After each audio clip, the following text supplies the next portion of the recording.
This is 5th grade social studies, Studies Weekly, week 23, Independence and Revolution. This is our part 3 of this reading. We have already completed the front page, and we have completed the main article on the inside. We are now going to start with reaction to the Declaration. This is on the left-hand side, all the way at the bottom, on the inside page. You will see a picture of John Hancock.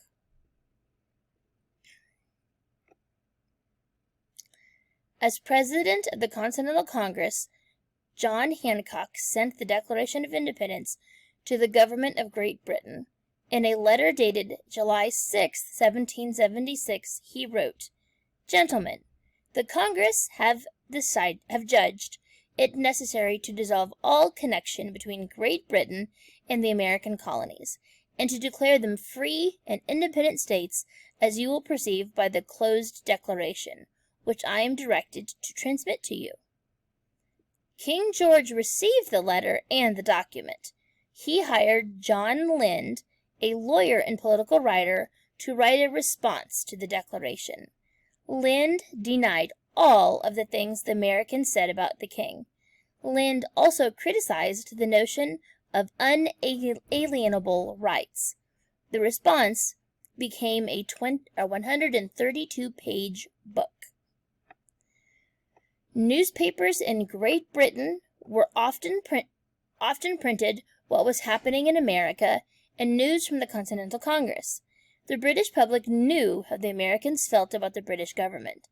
The Declaration of Independence was printed in a newspaper in Newcastle, England, on August 24, 1776.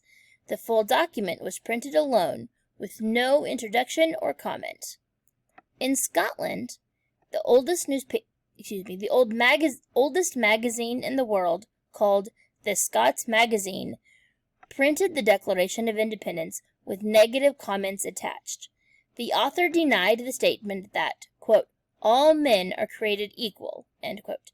He added that even if that were true, it was hardly a reason for rebellion. Parliament looked upon the Declaration as a last-ditch effort of people who were going to lose their rebellion. Parliament also denied any wrongdoing on its part. It denied any responsibility. Parliament members thought the Americans were being ungrateful. They believed that the people of the colonies were being misled by the leaders of Philadelphia. That particular paragraph right there, from Parliament looked upon all the way down to Philadelphia, is a very piece of important information, and it should be highlighted. If you need to pause to get that highlighted, that is just fine. I'm going to continue to move on. Retired Massachusetts Royal Governor Thomas Hutchinson, who was living in England, also responded. He felt the colonies were under poor leadership. He thought that King George could never be wrong. Hutchinson was respectfully treated by the people in England for his service in the colonies. However, Hutchinson was always homesick for Boston. He never returned, though, and he died in England in 1780. We are now going to go to the next section. It's the Foundations of Revolutionary Government. It is on the right-hand side all the way to the edge of the paper at the top.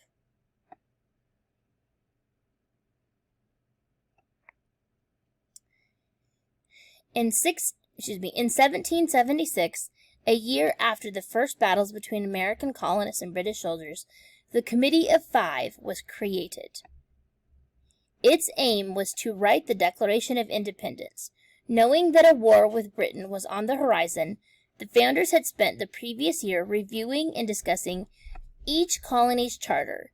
Each colony would become a state after breaking with Great Britain. Each colony would also need to be able to govern and provide for itself if a war broke out. Shortly after the Committee of Five was created, another committee of 13 representatives, one from each colony, was appointed to draft a constitution for the United States. A governmental constitution would be needed once the colonies became a new nation. The first constitution was called the Articles of Confederation. I'm going to go back up to the top. You are going to need to highlight in 1776 all the way down to, its aim was to write the Declaration of Independence. So from here all the way down to right there, and then you can stop highlighting there. You are also going to need to highlight each colony would become a state after breaking away with Great Britain. Each colony would also need to be able to govern and provide for itself if a war broke out. So from there to there, you will need to highlight. Then another section that you need to highlight. This, at the very end of this paragraph, the first Constitution was called the Articles of Confederation.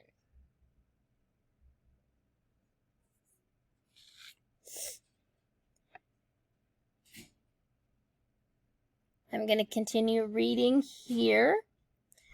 Throughout the Revolutionary War, the colonies operated under a temporary revolutionary government. It was only at the end of the war that the Articles of Confederation were finally ratified by all 13 colonies. The Continental Congress had been the governing body during the Revolutionary War.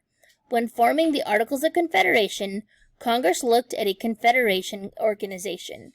Strength and power were what the members of Congress wanted in a government for a new nation. Congress created the Articles of Confederation to provide the written rules for how the states' League of Friendship would be organized. You are going to need to highlight Congress created the Articles of Confederation to provide the written rules for how the states' League of Friendship would be organized. If you need to pause, you can do so now to highlight, but I'm going to keep moving on. The new government was fearful of a monarchy where authority is centered on one person. The founders of the new government wanted to model the government after principles that proved successful in the Iroquois Confederacy. The Iroquois Confederacy model spread authority over its members. The Articles of Confederation had no strong central leader. Congress was the governing body. The Articles of Confederation gave rules for what actions the Congress would take to govern the country. These rules were created with each state's constitution in mind and gave most of the governing power to the individual states. So that whole section from the new government all the way down to the individual states needs to be highlighted. Over the next few years, the operation of government under the Articles of Confederation proved to be ineffective. With power divided over many states, there was confusion, competition, and conflict. In that last paragraph, you also need to highlight. Now we're going to go to the next article.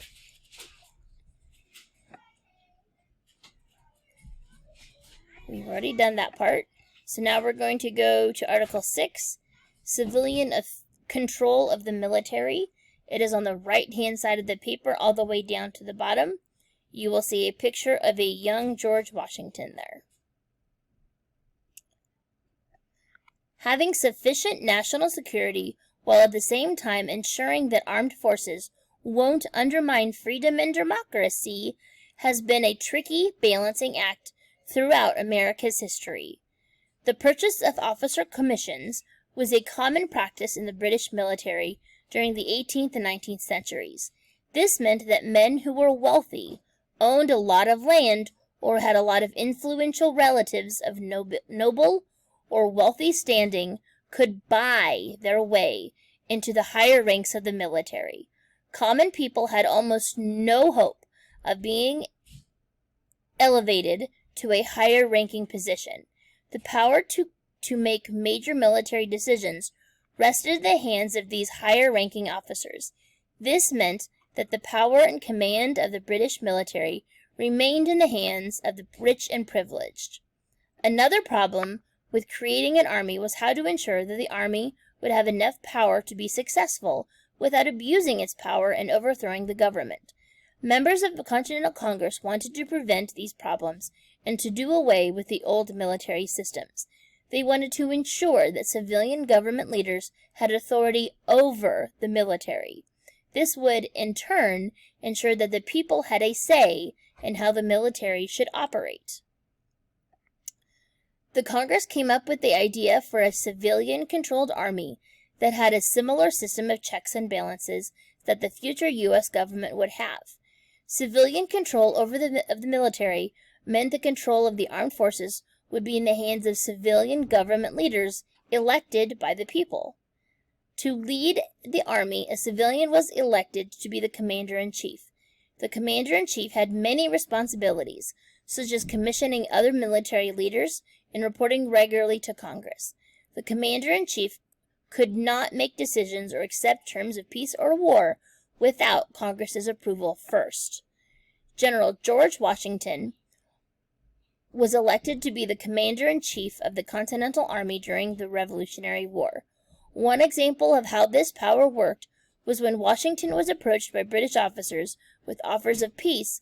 Washington honored the balance of power between his position and Congress. Rather than accept or deny their offers for peace, Washington told the British officers they had to speak with Congress if they wanted to make negotiations with the United States. This is a good example of a civilian-controlled army. Washington led the troops into battle, but Congress made decisions on behalf of the nation. There is nothing to highlight in that section, so we are going to move on. This is on the last page, on the back page. Roger Sherman. This will probably cut me off, so there will be part 2. Roger Sherman is often overlooked when studying the American Revolution, but he played an important role in creating the revolutionary government and securing American independence from Great Britain. Sherman was born in Massachusetts in 1721. He began working at an early age after studying the techniques of surveying land. He also trained to become a cordwainer, or a person who makes goods and products from leather. After his father's death, Sherman moved his family to Connecticut. Sherman was known to be hardworking, dedicated to service, and extremely sensible. These traits led to his appointment as the surveyor for New Haven and Litchfield counties in Connecticut. Sherman became interested in politics while working as a county surveyor. He taught himself law and became a lawyer in 1754. Sherman served as a member of the Connecticut House of Representatives in the General Assembly. Sherman opposed the acts and restrictions passed by Great Britain and the colonies. He believed the colonies should have an equal voice in Parliament. Following the passage of the Tea Act in 1773, he stated that, quote, "No laws bind the people but such as they consent to be governed by," end quote. Because of his beliefs and dedication to the colonies, Sherman was selected to represent Connecticut at the First Continental Congress. He worked diligently in support of American independence. He served as a member of the Committee of Five and helped draft the Declaration of Independence. Sherman also helped write the Articles of Confederation and served on multiple committees during the war. His ideas and perseverance helped form the revolutionary government. You are going to highlight this very first section, Roger Sherman, all the way down to Great Britain. So all of that right there, and you'll stop right there. And then you need to highlight Sherman was known to be hardworking, dedicated to service,